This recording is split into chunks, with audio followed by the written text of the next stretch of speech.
Let's talk about today's session. So we did a survey of roughly 1,350 medtech manufacturers and distributors several months ago. And one of the key questions was about partnerships between manufacturers and distributor dealers. And over 50% of the partnerships are failing to meet their expectations by definition. So really, really interesting stat there.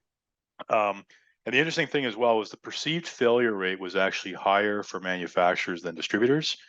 Really interesting. So that obviously meant that manufacturers were seeing a higher failure rate with the same distributors that weren't seeing quite the same rates. So we can talk about expectation setting and so on as part of that.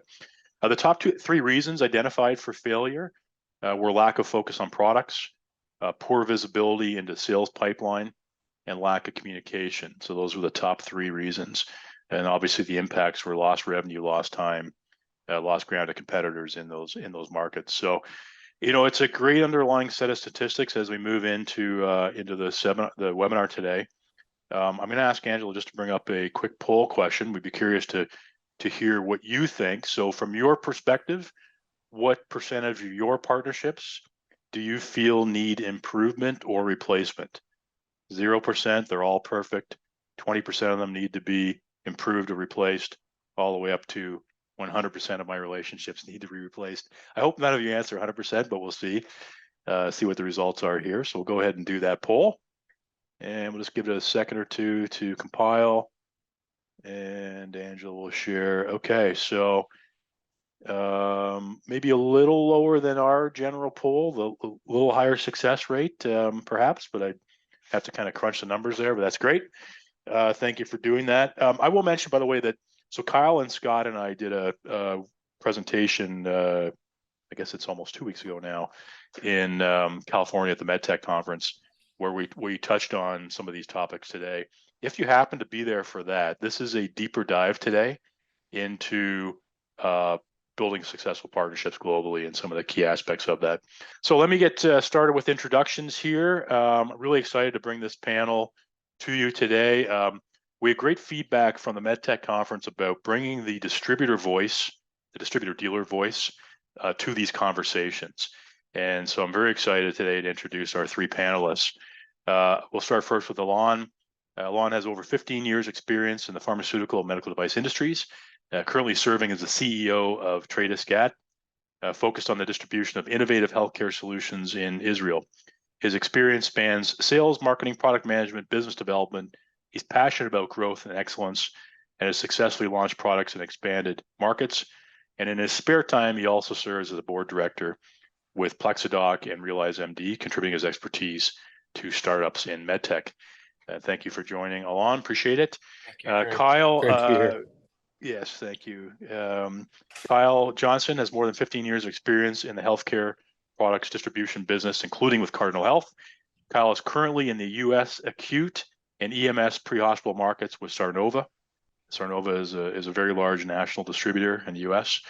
Kyle and his team have evaluated hundreds of companies and built strong, successful commercial relationships with many of them. By launching products that enhance the quality and total cost of healthcare, Kyle proudly contributes to Sarnova's mission of being the best partner for those who save and improve patient lives. Lastly, Scott and I have known each other for many years, and he's been over 4 decades of success in international medical device markets with Hillrom, DeRoyal, CR Bard, and Cardinal Health. In senior leadership positions with multinational organizations, Scott's achievements include channel infrastructure creation, strategic alliances, mergers, acquisitions, product and brand positioning, general management, all on a global scale. And one of the reasons I love bringing Scott in on these panels is that he brings both the distributor and the manufacturer experience. We call him the storyteller here internally because he's got some great stories, and I've personally learned a lot from. So really appreciate, Scott, you joining us here as well today. So we'll get started, and certainly Alon, Kyle, feel free to tell us more about your businesses as we start talking about some of the key questions here today. So we have 4 main topics to cover off, which are partnership terms, supplier support and training, identification of innovative projects, and margin strategies. We have a lot to cover today. We have a lot of great questions. There were some great questions that came in from the audience in advance as well, and we look forward to those. We will leave some time at the end for Q&A. So if you have questions as we go, please put them in the Q&A panel or the chat. Either way, we'll pick them up and we'll try to answer as best we can. At the end, when we're all done, I will stay on if anyone wants to see the platform. I'm going to show how you can find and connect with new partners, manage partners, and I'll talk a little bit about the FX foreign exchange component as well.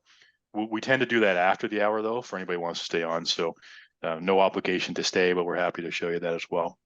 So again, guys, thanks for joining. I'm going to start with on the partnership term side of things. So Alon, let's start with you on this one. What are the key terms of a contract that will ensure alignment of partner goals?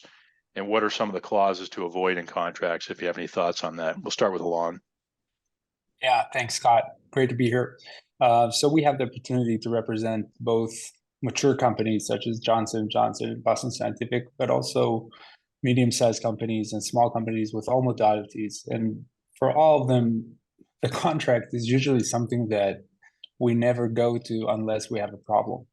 And we have to remember that the contract itself, and when we build a contract, and is to look at the break of the relationship, mostly. What happens when you break a relationship? A successful contract is something that you almost never look at, and things run smoothly without the need to go to the contract. Okay, what's breaking there? And you see a lot of companies bring a lot of emphasis to the contract. Products that are just starting, getting nitty-gritty about fine things in the contract. And I think there's something we need to remember, that we do not know the future. We need to think of what happens when we break. It has to be a clean break. And that's the most important aspect of the contract, in my view. The rest is just, if you run a smooth business and you have an ongoing relationship, that would overcome anything that is written within the contract, and that would rule. But you have to think of how to break the relationship smartly and with dignity. And that's sometimes a problem. Speaking about breaking the relationship when you're in a honeymoon, but think about breaking the relationship. That's my take. Kyle, thoughts from you on this? Yeah, I'll add a couple things, because I think from our end at Sarnova, maybe this is a good time to mention a little bit more about us. So Craig already mentioned that we're a pre-hospital EMS distributor. That company's flagship for us, their name is Boundtree Medical. They carry just about anything on the back of an ambulance, from a tongue depressor all the way up to a ventilator to a power cot, you name it. So very specialized on pre-hospital. On the other side, he mentioned we have acute care. That in that market, our focuses are respiratory, anesthesia, neonatal care, and critical care. Looking at specialized products, always innovation, always something that we're going to educate the market on with our clinical sales team. So both of those two companies, Boundtree and Trianum, have about 100 full-time employee sales teams. All no 1099s in there. Those are all ours. Trianum has 100, Boundtree has 100, and then there are 5 co-located distribution centers across the country. So we can hit 98% of the population with a 2-day delivery on what we do. So really good partner. We're looking for innovative products, mainly here on behalf of Trianum today, but if you've got pre-hospital products as well, feel free to reach out. To go back to the question on terms at the outset, so there's 2 things I think big themes. One is information sharing, and the other one is relationship durability. As Craig mentioned, a lot of the issues you see is in transparency. Hey, I don't hear enough from them. There are things you can litigate in a contract. It should be very easy to have someone assign a high reliability point of contact, someone that you can call and understand that they're going to either pick up your phone, return your call quickly, or return your email quickly. Point of contact, I think, is essential. From there, it's things like, hey, information sharing, activities in market, like the sales pipeline. Those are things that a good distributor should be transparent about, and you work together, especially if it's something that's brand new. You have to measure activity in the absence of sales in that early period. And then as things go on, you can also litigate regular business reviews. We do those often quarterly or at least twice a year. And those should have a bunch of information sharing. I've found on the don't side of this, you shouldn't litigate everything that's in a business review. It should include what's relevant. It shouldn't feel like, you know, a chore to put it together. It should be relevant topics in the market. And as you get through a couple of those, it'll be pretty clear what should be included in them.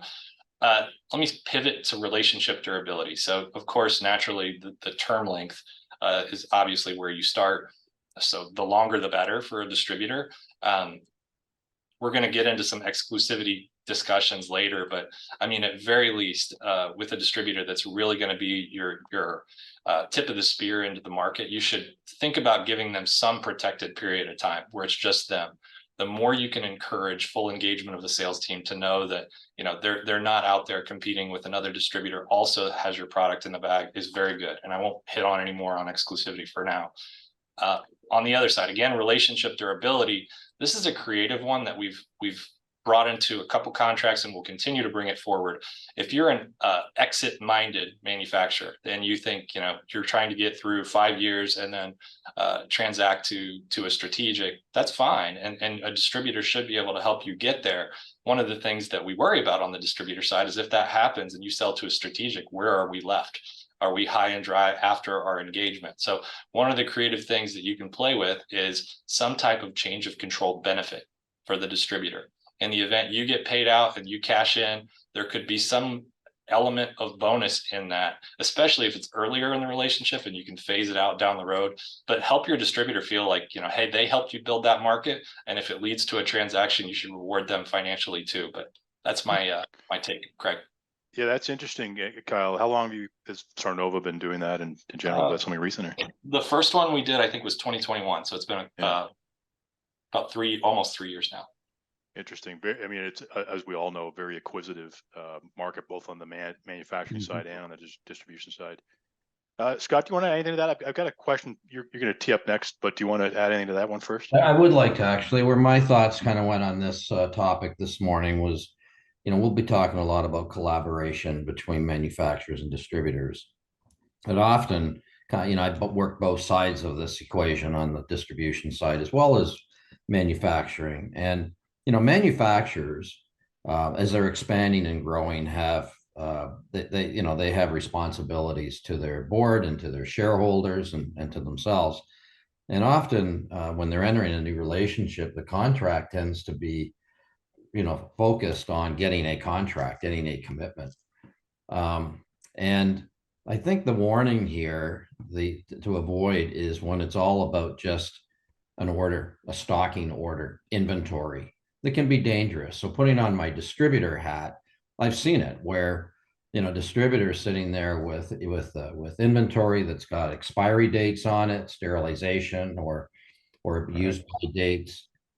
Things haven't, the rest of the relationship hasn't started or hasn't kicked in. Things have moved a bit slower. So you want to avoid those you know, on the avoid side, perhaps committing too much to inventories, especially if it's a new product, that's a new market, it's some kind of an innovative product.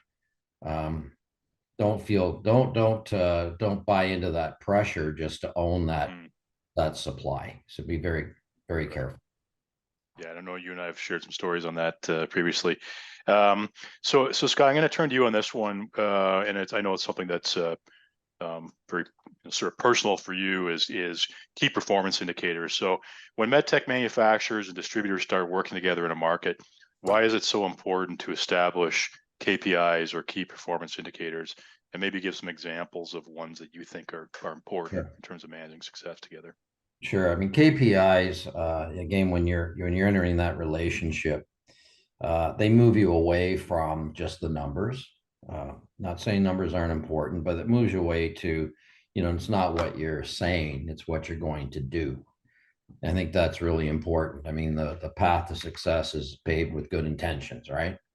But KPIs allow you some of those softer issues, some of the less tangible issues, to get them out on the table and to develop that relationship, develop that business model with your partner, more effectively than just buying inventory, as I just referenced on the other question. So, both parties need to sit down and establish what they're going to do. What's the distributor going to do with this product? What is the manufacturer going to do to support that distributor? And such KPIs are, I think obvious to everybody, but often are overlooked. And that is, do you need channel support from your manufacturer? What are they prepared to do in regards to, the product launch, the sales training, windshield time with reps, et cetera, if that's important. On the distribution side, the manufacturer always wants to know if that product's going to get pulled out of the bag. So these are all the things that you try to address on the front end, KPIs, softer KPIs. There's lots of examples, if everybody's got them, that do that on the front end so you can get this relationship up. Otherwise, what happens out there in the real world is you might book a flight to that country. You're the export manager or global business development manager, and you spent a lot of money to go and visit that new partner and find out that you missed a few steps. And, things have moved a lot slower than you would hope they would. All right, Kyle, you want to jump in on this one? Yeah, I think for us, I'll start very early in the process. My team is all about looking at those new innovative technologies at the very beginning and just going through discovery. The next step after internally, we're all kind of nodding that this probably makes sense for us. We're going to go into a voice of customer process where we'll take of those 100 reps that I mentioned, we'll take, say, 5. And we'll ask them to go out and make a presentation based on how the manufacturer trains us up, positions it exactly how the manufacturer would. And then every 2 weeks for about 6 weeks, we'll get back together with the manufacturer on the call. So you're getting all of that US market intel that our reps are collecting in the market. So during that VOC, we also mutually set the questions that we want to measure and the market reactions that we're looking for. Hey, if we get this, then that's pretty good. In a 6-week process, you can't sell anything, but certainly look for buying indicators and set those depending on what the product is. Those should be set with the partner. So from there, that goes into the relationship as well. You should keep the focus on measurement. So for me, early on, again, customer uptake metrics, and that's not, that's before you're talking about actually recording sales to a customer. First, it's really important for you to set your target market, what those criteria are that's going to make it successful. And then the distributor should tell you how many customers those are. So if that in our market, there's about 6,000 hospitals, maybe a good criteria would be, hey, look, we're going to go out after these top 1,000 that look like this. Okay, let's measure that. Over a certain period of time, we should have presented to all of them. How'd that go? How many of them did we end up with commitments to evaluation or at least activating a clinical champion? How many of them are we going to move into an evaluation? And what's the win rate throughout? All of that should be something you're measuring and looking at going forward. Is that about what we all expected? If not, why not? What's going on? After that starts and you've got customers actually ordering, let's look at consumable usage rate or the turn rate per the capital piece. Is that what we expected? If not, why not? There's a lot of feedback that distributor is going to have access to from the customer that maybe is going to inform ways to change your messaging, tweak something. And if you have a good partner in that, and all these measurements are what you're taking from the very beginning, you've got a good chance of making course corrections that make an impact. Great examples there. When I showed that metric earlier about manufacturers having a lower feeling about the success rate than the distributor, my theory there is part of it is communication. That to what Kyle just described, the distributor might be doing a lot of work that's actually going to drive future sales, but without visibility on the manufacturer side, they don't see that. They just see the lack of sales. And so I think some of those KPIs you mentioned are excellent. Angela, I don't know if we put it in the chat panel, but we did a quick, about 20-minute podcast specifically on KPIs. We could put a link in if you have that available to share with everyone. If you want to dig further into KPIs, I'm going to switch gears a little bit here to exclusivity, and I'm going to ask maybe Kyle and Alon in your roles on the distributor dealer side to chime in on this. So, should your in-market contracts be exclusive? What are the things to think about as it relates to exclusivity? Kyle, do you want to go first on this one? Then I'll have maybe Alon come in second. Yeah, absolutely. So benefits, downsides, there's a lot around that table. So let's go with benefits first. From our side as a distributor, if we're going to make a big investment, if there's demo equipment that we're going to need to invest in, inventory, certainly all the opportunity cost of putting sales reps doing this, as I mentioned earlier, it's going to be important for us that we're not competing with someone else that's just going to sell it for a few points of margin lower than us after doing none of the work. That could and does happen pretty frequently, or at least when you don't set up good channel protection. What you get out of that as a manufacturer is you're protecting the engagement that you want from the distributor. You look at the human factor of this, that situation where one rep does all the work and somebody else takes the credit. What does that do to their long-term engagement? Everybody's human. The contract says what it says about what the companies are going to do together, but that's a tough thing and can really demotivate someone. So that's why a couple of the reasons you need it and why it's a benefit on the manufacturer side for a big market like the United States. It's great to have. My old boss used to say this. It's probably a little off color, but one throat to choke when it comes to the market. Hey, if something's going well, or I'll put it the other way too. One back to get pat on the back, right? You can manage it a lot easier, especially if you've set up some of those earlier information sharing elements that you can see through one partner what's going on in the market. But downsides, man, there's a bunch of them. There's going to be a heavy negotiation involved to land on something. Manufacturers, all of them that I've approached, understand there's some level of commitment, or they kind of expect it.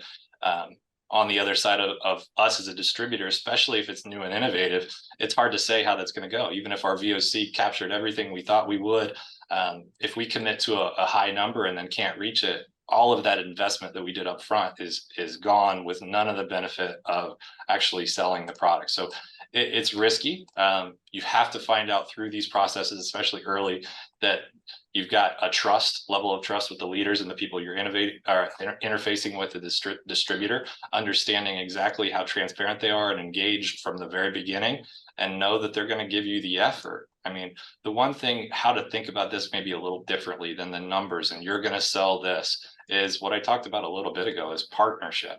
So do you have a good contact and regular contact with that person? Could you talk to them once a week if you wanted to? In a big market like ours, you should expect that. Regular information sharing, like we mentioned, and all that transparency on activity.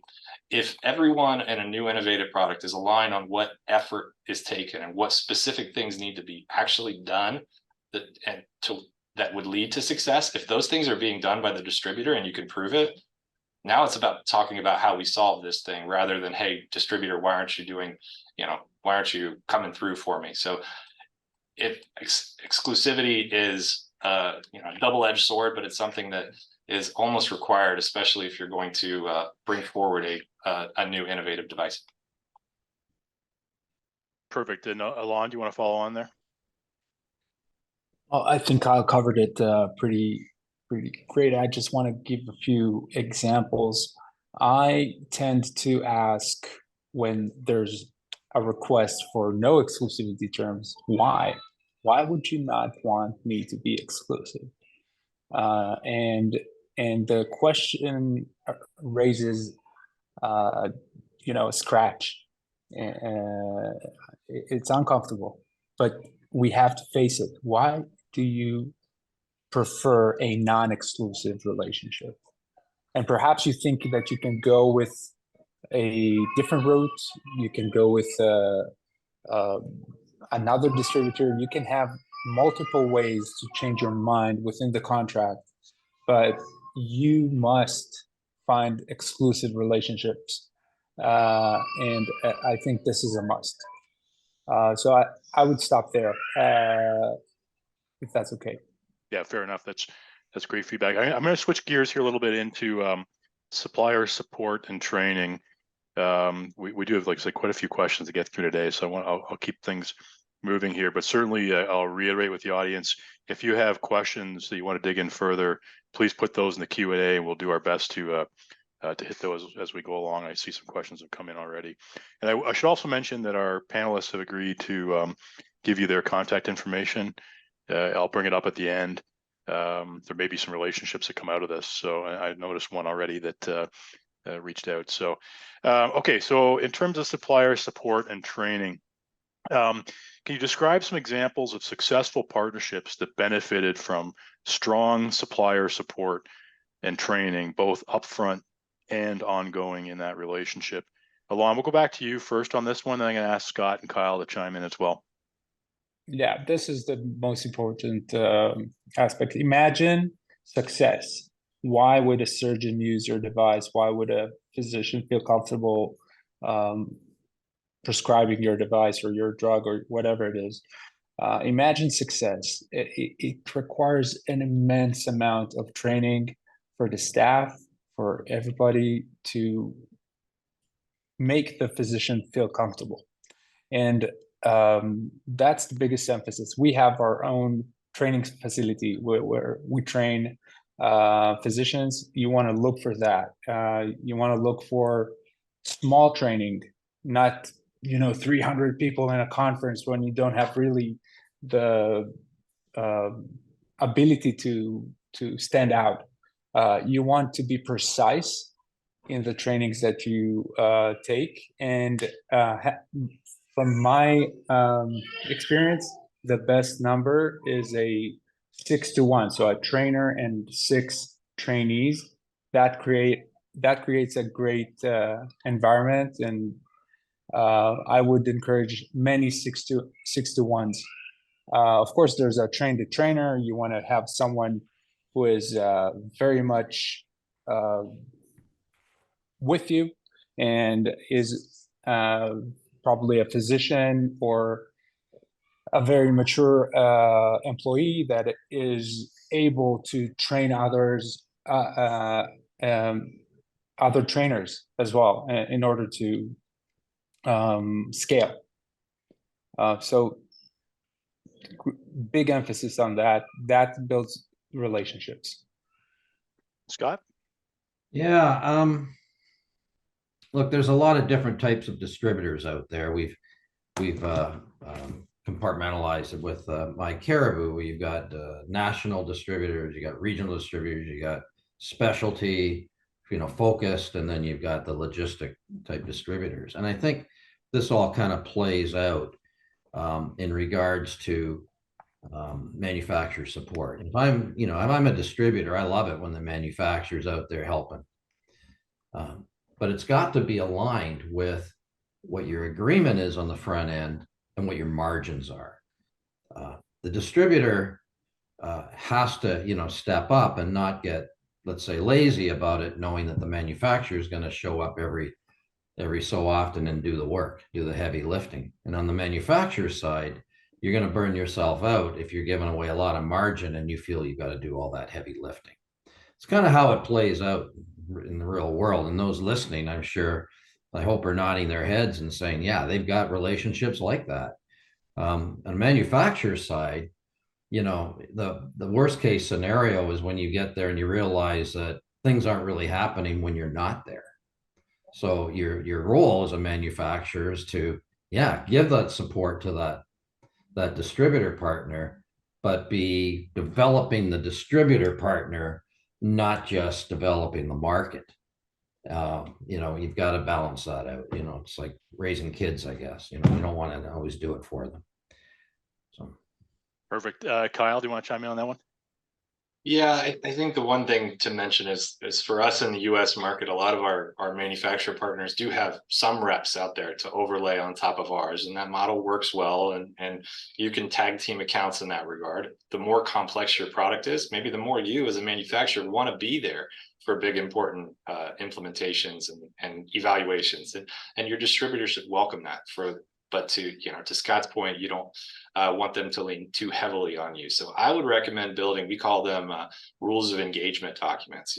Detail out the sales process as if it goes in the ideal world, and then assign responsibilities like a racy chart to it. That way, if everyone's kind of playing by the rules, you don't have different regions that have different expectations of how this goes. Sometimes it's just misaligned expectations from leadership down to the salespeople in the regions and things.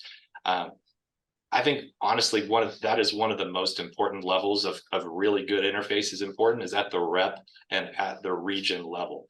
If you want to periodically co-travel on some sales in a big market like ours, and it's possible, do it. let's go. Let's let our reps see from, you know, the perspective of good.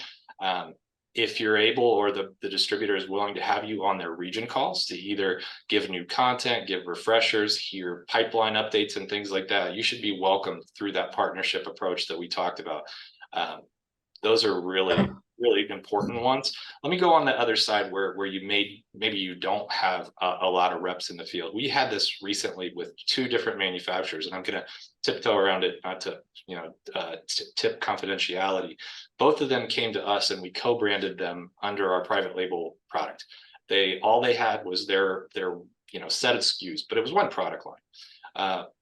They were initially struggling a little bit with sales and kind of on a flatline pace. And they came over to us with that engagement. Again, neither of them had sales teams, but they were involved in training our people and closely engaged with the regions, such that 3 years down the road with one of them, they had gone from, let's just say this, they went to 10x annual revenue, and they were acquired by a really, really large multinational that you all would know. The other one, same story. That one was more of an 8 to 9 year play, co-branded, and they were acquired by a big multinational that you would all know. So if you can do this right and set the expectations, it can really be a force multiplier for the success in the market. Okay, excellent. Let's I want to talk quickly about attention between distributors and manufacturers. So how can and I hear this all the time, by the way, I'm like, because I talk to people on both sides every day. How can a manufacturer ensure that they have adequate attention from their distributors, and vice versa? How can a distributor make sure they're getting adequate attention from suppliers? So, Alon, do you want to start on this one? Yeah, sure. I think that in Israel, we see ourselves as the representatives of the manufacturer lots of times. So perhaps unlike in the US market, when you have distributors that is representing you with sales, but you might have your own staff. Usually companies in the they rely on us. We see ourselves also as the Q of James Bond for surgeons and physicians. And the better relationship we have, those relationships are those that we feel that we have almost invented the product, that we are tied up to why the product is needed, why we bring it to market. We're very, get it from the get-go of why this is important, why we should present this innovation to physicians. And when that happens, when we are representing a company and feel as if we're part of the innovation, that's the best scenario for us.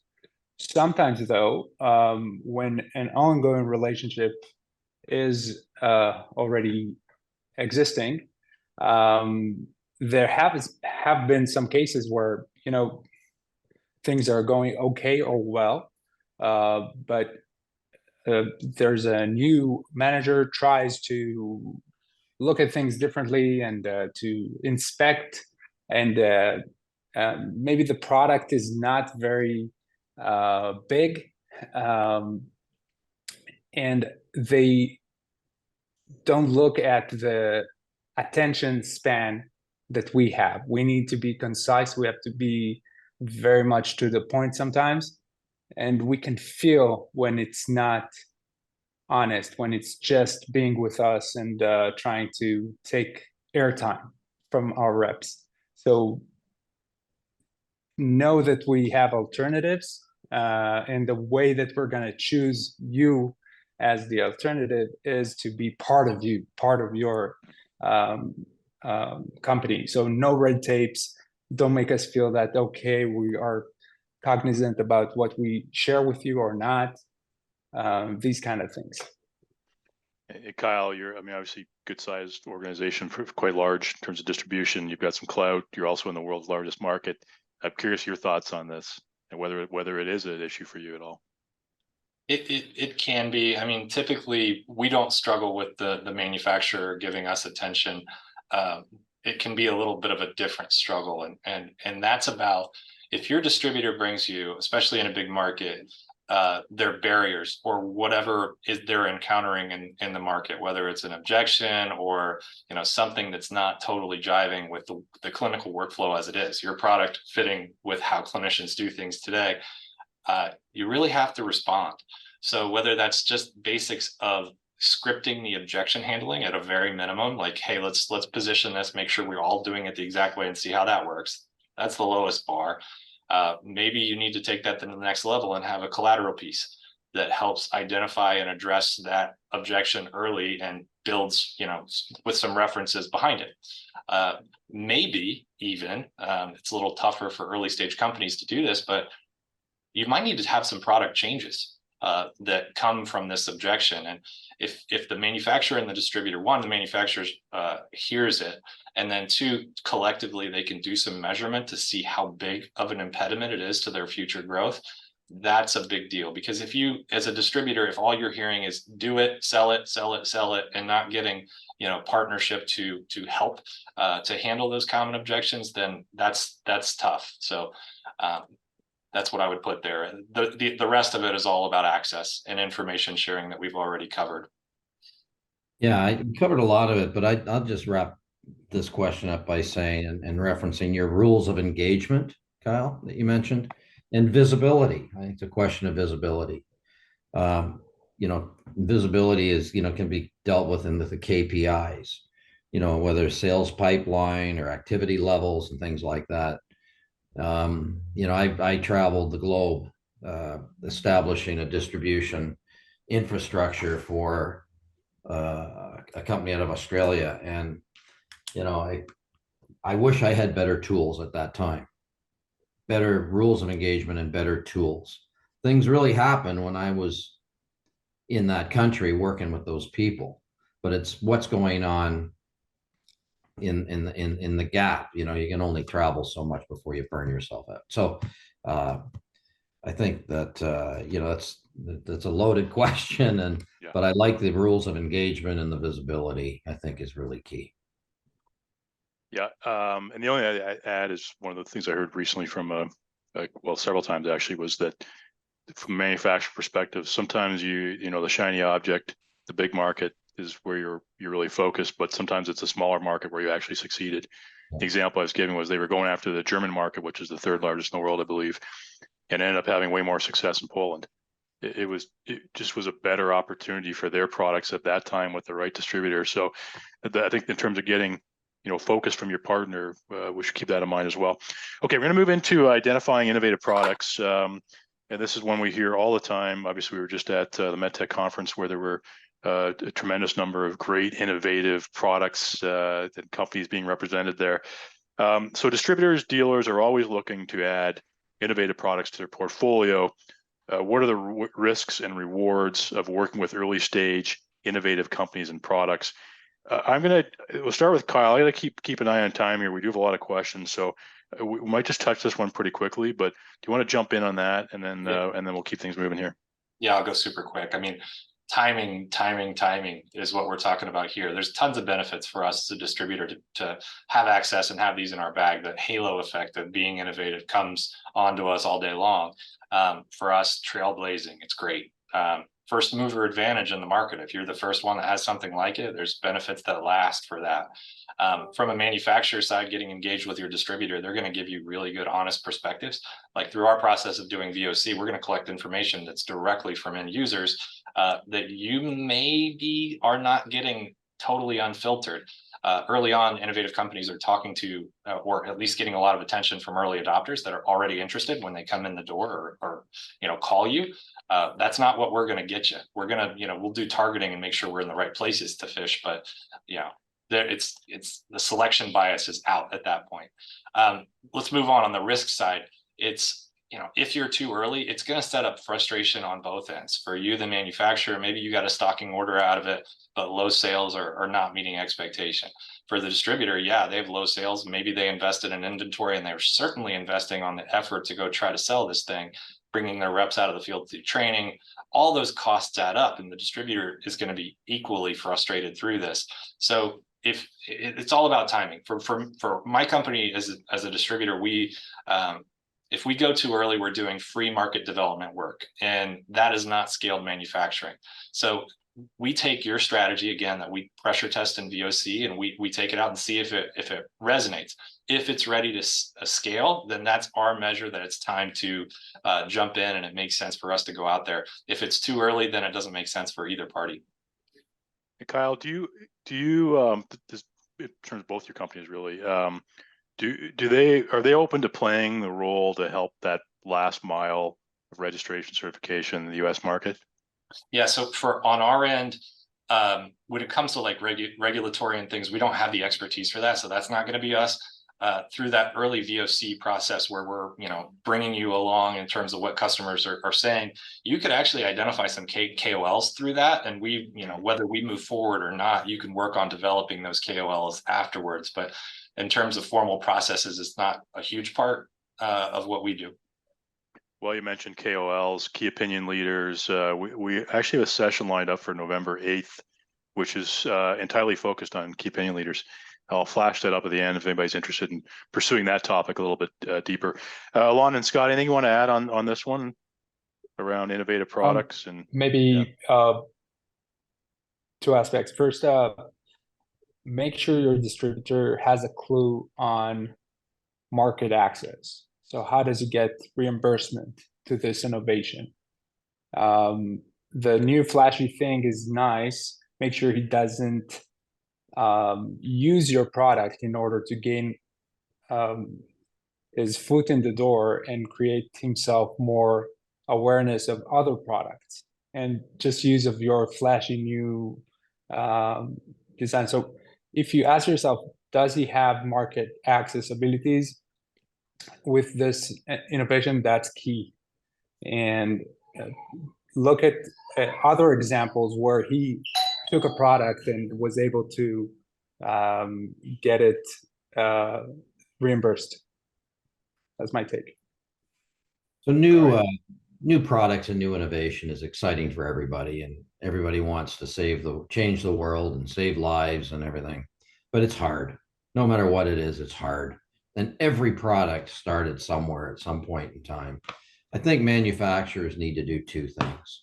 They need to do more market research and not make too many assumptions that this product is where they should be putting their energies. And they need to budget for KOL development. To Kyle's point about KOLs, they need a budget for that. Don't leave it in the hands of your distributor unless you already have a proven record with that distributor and the market. But if it's a greenfield, you got to do your own KOL development. Yeah, I see Angela posted the link to that KOL, key opinion leader session in the chat if anybody wants to sign up for that. Okay, I'm going to move into margin strategies. This will be the last sort of structured part of this. We've got some great questions coming in, and we have some others that came in advance, so lots to cover still. So I'm going to just ask one question around margin, and maybe Kyle, if you wouldn't mind starting on this one. So how do you approach conversations with suppliers to establish margins for their products in your market? And I'm gonna ask it sort of two-part for you. Which circumstances would drive the need to reopen those margin discussions? So why don't you tackle both of those, and then I'll have Alon chime in. And I'm actually going to integrate a question that came in from the audience on this topic too. So go ahead and answer that, Kyle, though, please. Yeah. So on the margin, man, the earlier the better on this question. You hate to talk dollars from the very beginning, but as we're learning about a company, of course, we're going to ask all the basics to get to good discovery. The company info, the market, where's the fit, regulatory status. But when the part to really hit it is on value proposition as you're bringing that in. Health economics becomes almost essential these days, especially in the U.S. value-based care system. So how does the message come together? Is there a story about how the product improves the total cost of care? If so, there's going to be puts and takes, and what's the end user pricing that you've factored into that model as a manufacturer? As a distributor, we know our market, and your product really well. So where you think we should mutually align on what we think that end user price should be. But as a distributor, I don't often, lead and say, here's what it absolutely needs to be. So I want to know from the manufacturer where they think that sell price is. If we can align on something, Now it becomes a conversation about, okay, what does the transfer price need to be to make sure that this is worthwhile for the distributor and makes sense for us to spend effort on. What I would say is one of the worst things you could do is get the best deal on paper for the lowest margin for your distributor, because it won't play out. You'll have your engagement will suffer. So the more generous you are on margins, the more the distributor is going to be able to comp their people, and the more they're going to love your product and your relationship. So hit it early on the margins, make sure everyone's aligned on the market price, and then land on a ballpark on what could be a transfer price that could be suitable for that strategy. When it comes to reopening the margin discussion, I mean, this depends on how far down the road you are. It could be that several market entrants have come in and now it's competitive, whereas you were the first mover. There are several markets I can think of where we've had this issue, and it's got to move. If it's something that the long-term, the pricing erosion has been such that the distributor is not making any money, it's either, have a conversation about how to improve that, or talk about how to separate at that point, because it's hard, again, with low margins to really keep specialty distribution on and engaged. So price erosion's one. I understand manufacturers have other components like the cost of freight, raw materials, and things like this. And if you keep regular quarterly business reviews that are good and focused on solving problems, this is something that you'll hit in the quarterly business reviews, hopefully multiple quarters before you're actually forced to make a change. So you can be planning it, brainstorming how to handle it with your distributor early. It's one of the things that we've found in the last several years of thousands of companies on our platform is that the foreign exchange volatility is also a real impact here. If you're in Brazil, you're buying in USD and euros from suppliers all over the world, you're selling in reals, and you're at the mercy of that currency. So I'm actually going to touch on that afterwards. We can send you some information about sort of managing that volatility, but it is a underappreciated, I think, impact on margins. I'm going to ask just a question that came in from the audience that's actually related to this topic, and feel free to chime in, Scott, Kyle, Alon. So once the manufacturer establishes price to distributor, how can they control the markup distributor uses to prevent them from overpricing the product and limiting growth against competition? So I've heard this one many, many times, but I think an answer, maybe Scott, do you want to start on that one, and then we can see who else wants to chime in on it? Well, a bad day for a manufacturer is when they've traveled halfway around the world to meet with their distributor, and you go, why aren't you giving more time to your product? And they go, well, there's not enough margin in it for us. So now you got to peel the onion back on that one and say, why? What did we miss from the get-go? What did we miss in the way of market knowledge, price points, competition, product positioning, all of those things? So don't make assumptions. Have those conversations early so that you got clarity on and an agreement on what those margins are and what the price points are going to be. And that problem happens when you don't know that on the front end, and you get out there and realize that it's margins are being eroded, or you don't fully understand the channel that's been created. Alon, anything you want to add to that, just in terms of margins in general, or that specific question that came in? Yeah, sure. Early is key, as they said, but there are specific ground rules or things that you can research in order to know what the margin should be, and don't forget to do that. I'll stop there. I have a few. If someone wants to approach and ask me margin questions and specifics, I'm happy to share of our modalities, whether it's a capital equipment or fast moving, whatever it is, it's different. And I always make sure the manufacturer knows what my margin expectations are. I used to hide it. I used to put it on the table. Now it's on the table, on the get-go. Okay, good. So I'm going to switch just into a couple of the questions that have come in. I want to tackle a few of these. We're down to just a few minutes. I will commit, as we always do, to giving you a link to the recorded version of this webinar. Secondly, any questions we miss, we'll try to answer afterwards. And the third thing is there's some great comments coming in as well, and we'll share those in the follow-up to this. These are input from people on the call today that had some interesting comments to make. I am going to deal with one that I think, Kyle, I'm going to have to ask you to answer this one as a US-based distributor. So the concept of 1099. So my understanding, 1099s in the United States are independent contractors that would sell on your behalf. They're not employees of your firm. That's what 1099 is a contracted resource. So the question here is do foreign manufacturers often leave out the ability to sell through 1099s?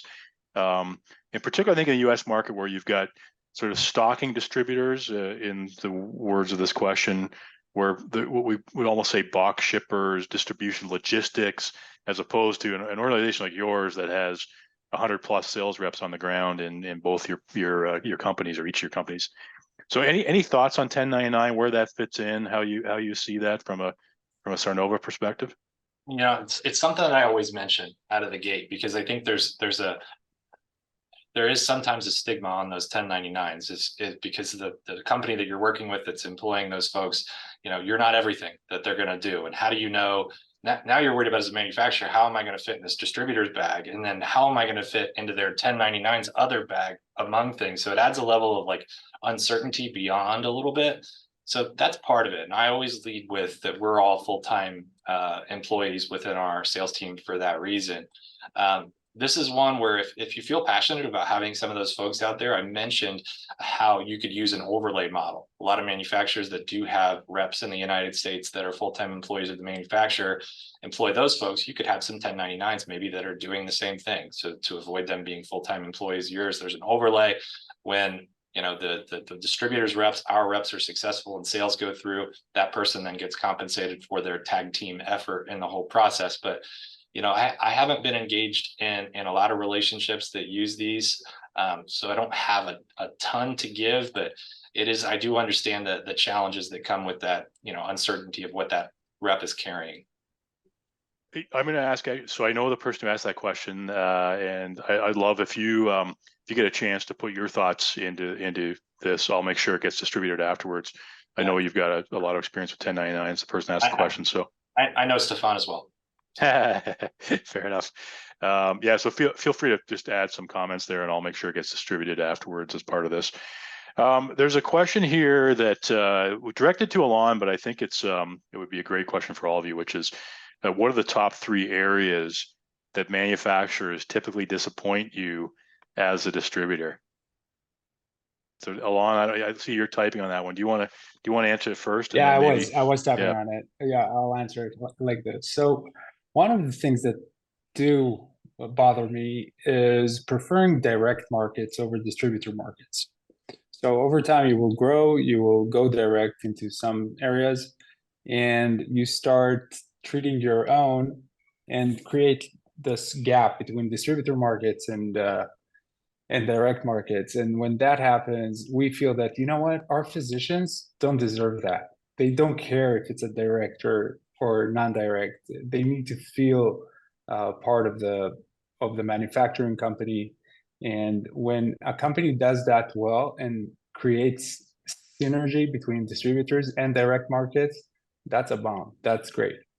But mostly some of them feel so excited about having direct markets that they put all the emphasis there and kind of forget about distributor markets. Second thing would be just being this is it, you know, having a decision. This is the corporate decision. We do that in all markets. We need to feel unique. We need to feel like we have considerations related to our market. So even if you have a corporate decision about a policy, try to sell it to us in a way that mimics what's happening in our market, so we can convey it further. And the third one, you know, sometimes mergers and acquisitions happen, and for me, that's an opportunity, always. but mostly there's a big throw of manpower, and people get lost, and we tend to find them later in other companies, but we don't like it when they're being treated roughly, and that disappoints me sometimes. Kyle, anything you want to add to that, or Scott? I'm going to go back to something Scott said earlier about doing the research in advance about the market before they get there, right? If that didn't happen, let's say we jump in with an innovative product and through our voice of customer process, we miss something, and now we're in market and there's a big problem. There's something that's limiting, us from scaling. Now it's a matter of, okay, let's solve the problem. And the worst kind of relationships you can have is where, hey, you're in, figure it out. You're the salespeople. There's got to be a partnership on solving that, whether, like I said earlier, it's scripting or maybe there's workflow changes. There's got to be some collaborative effort to do that. The perspective that, figure it out, you signed up, you've got to sell it is not super helpful. Okay, I'm going to appreciate that, guys. Scott, I'm going to actually I just got to wrap up, but we'll get your thoughts on that into our follow up. So I'm just going to wrap up really quickly here. We will follow up with link to the recording as well as any unanswered questions and the comments that came in as well. I know there are several here we didn't get to. It's such a great talk. I love doing these sessions because it's there's just so much value, I think, to getting both sides of the partnership together. This is the webinar I mentioned is coming up in November. Feel free to sign up for that. The link is in there. We have our foreign exchange and payments, beating spot rates at up to 5%, locking in FX for up to a year, no collateral, no minimums. I'll touch on that as I do a quick demo afterwards. In terms of contact information, I want to thank Alon, Kyle, Scott for being part of this presentation today, and they were kind enough to share their contact information. Feel free to reach out to them. I know every time we do one of these new partnerships form, obviously our platform is great for that too, but these sessions drive new partnerships as well. So feel free to reach out to them as they provided their contact information. So again, guys, really appreciate the time, and thank you for doing this. We'll follow up afterwards. I'm going to shift gears now into a quick demo for anyone that wants to stay on. And if you're not staying on, thank you for being here today, and we look forward to connecting with you down the road. So I'm just going to move into a quick demo. And by the way, guys, Kyle, Scott, Alon, I know you guys all know the platform, so feel free to drop off as well. Yeah, of course. Thanks, Craig. Yeah. Okay, thanks everyone. Thank you. So I'll just do this very quickly, probably about 5-6 minutes, just give you a quick tour of the platform. So for those of you that, many people on the call today are on the platform and know it, but for those of you that want to stay on and have a look, there's really the key legs to the platform are market discovery, finding and connecting with new partners, managing your existing partnerships, and then the foreign exchange piece. So very quickly from a learn about markets before you go into it, that was a topic that came up today. And I know I hear it from distributors all the time that they're frustrated with suppliers approaching them who really don't know anything about the market. So we built out market data for 108 countries. Each country we drill into about 1,000, roughly 1,000 data points. So I'm using the US as an example here. We do an overview of the market, how it functions from a healthcare, medical device equipment, long-term care, alternative care, et cetera, is all in here. We cover off expenditure and financing, public-private mix, where money is being spent, where the assets are. So if you're interested, for example, in selling into neurologists, you can see how many of those there are in that country. If you need to know the number of hospitals, number of long-term care facilities. If you're interested in things like surgeries, as well as other areas here, we cover that too, health trends and indicators, and then lastly, the regulatory environment for that country. That's a very quick touch point, but we do that in 108 countries. So if you're looking at going into the Middle East, for example, and wanted to know about the Saudi Arabia market, same idea. We cover off the top 108 markets in the world that way. The second thing we do is help you find and connect with new partners. We do that in 2 ways. One is to find and connect almost like an outbound. The second way is to do more of a solicited inbound, which is called an opportunity post, which I'll show you momentarily. So if you're, let's say you're a manufacturer, you're looking for distribution, and I'm going to say you're looking for distributors in Brazil, And by the way, there's 44,000 companies you can set up here in the top right. I'm looking for distributors in Brazil, and I want them to be focused on cardiovascular. Now, I could be a lot more specific, like how long they've been in business. Are they regional, national, specialty, full line? You can filter down on that. But for sake of time, there's 100 potential distributors in Brazil that focus on cardiovascular products.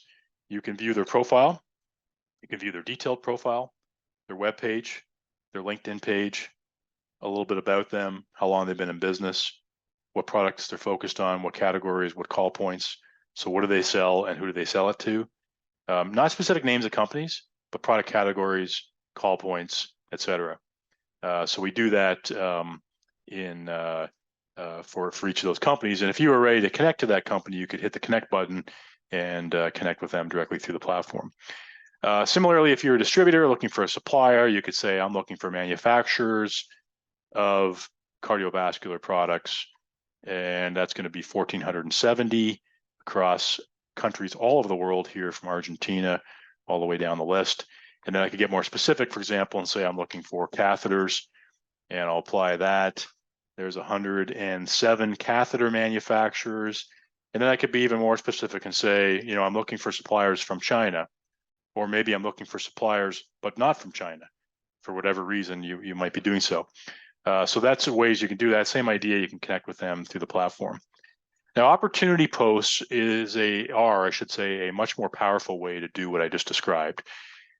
These are posted opportunities by various manufacturers and suppliers around the world that are looking for partnerships.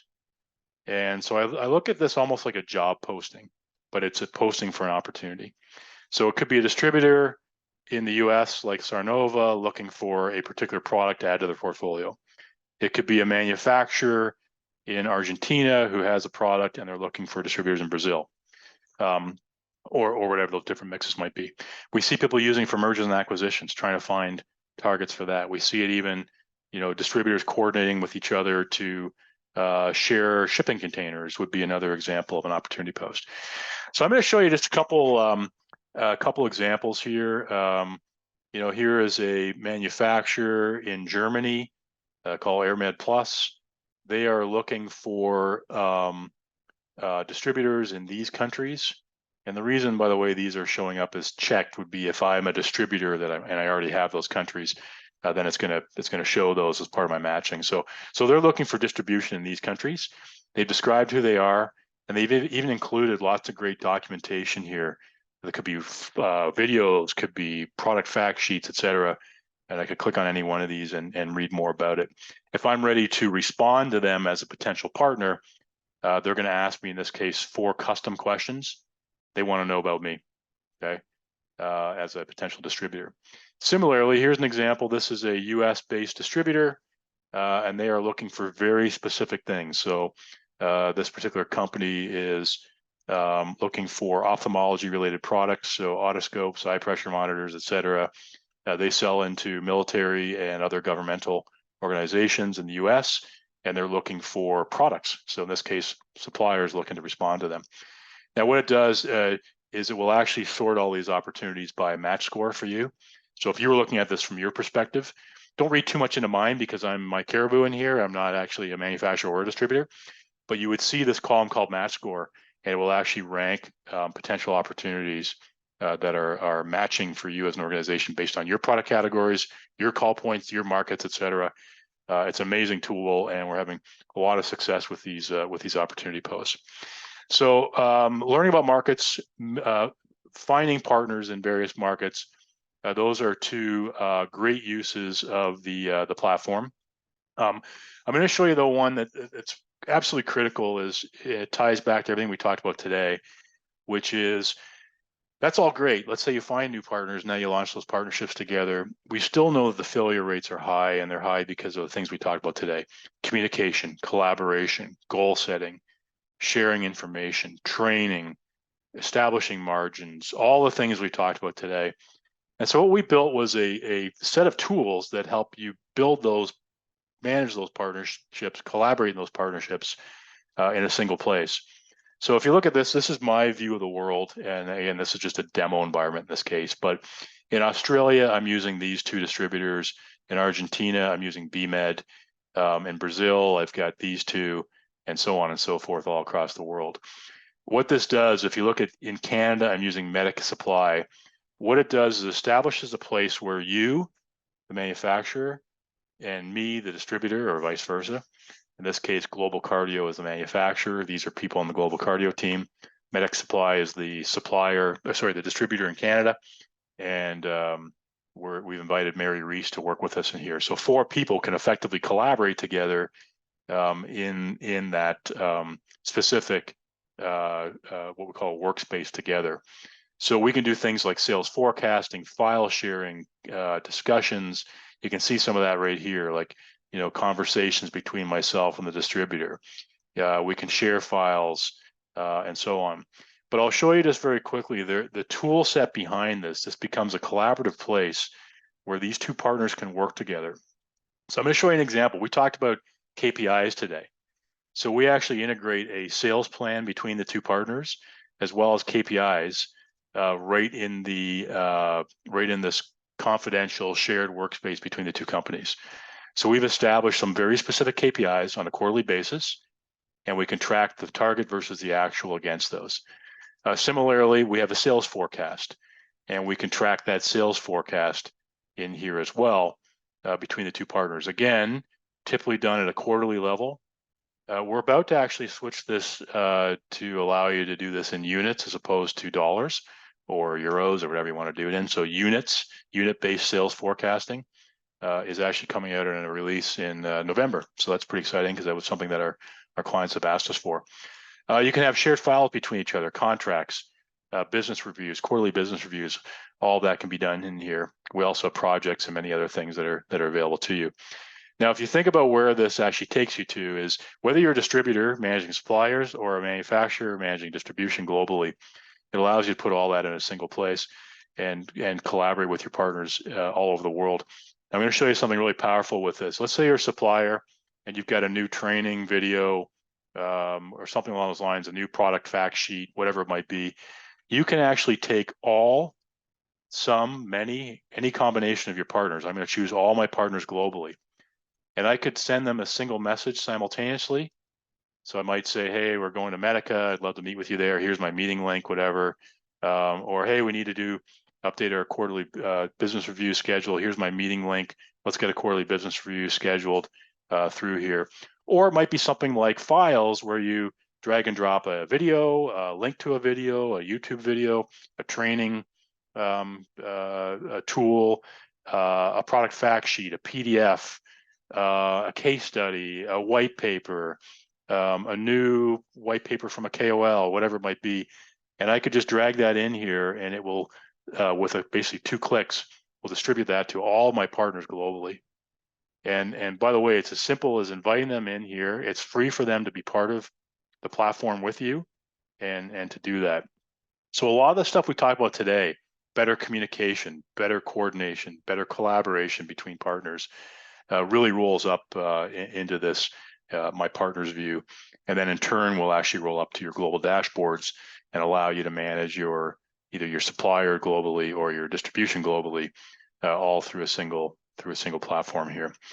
The last thing I'll mention just very quickly is our foreign exchange and payments. So for those of you that have currency volatility either affecting your distributors or you are a distributor and it affects you, this is amazing new release for us. It's powered by JP Morgan as well as Barclays and Deutsche Bank behind the scenes.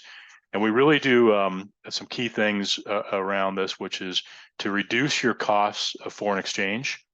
So we can typically beat spot rates by 2 to 5%, which is massive impact to your margins. But we can also allow you to lock in those rates for up to 350 days, and to in fact, reduce the volatility and put some certainty for you on your margins. So I'm just going to use an example here. I met last night with a Brazilian distributor. Here's an example: Brazilian currency to USD. I just put in $10,000 as an example. It gives me a competitive spot rate, should beat the local banks by 2 to 5%, and then also allows me to lock that in over 30, 60, 90, 350 days.